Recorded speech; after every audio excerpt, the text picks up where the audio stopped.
হ্যাঁ জানি, আমি অনেকটাই লেট। ছট পুজো যেহেতু অনেক দিন আগেই চলে গেছে, আমি অনেক দিন পরেই ভিডিওটা আপলোড করছি। কিন্তু কি করবো বলো, একটু বিজি ছিলাম, একটু না অনেকই বিজি ছিলাম।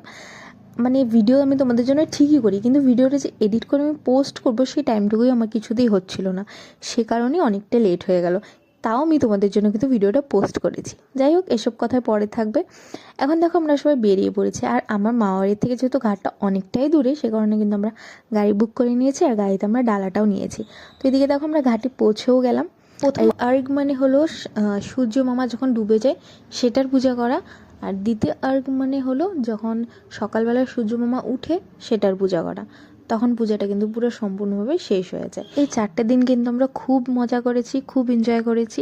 দেখতে দেখতে এই পুজোটাও শেষ হয়ে গেল। খুব খারাপ লাগছে, কিন্তু কি করব, একটা জিনিস শেষ হলে তো নতুন আরেকটা জিনিস আসে। চলো দেখা হচ্ছে নেক্সট কোনো ব্লগে। আজকের জন্য টাটা, বাই।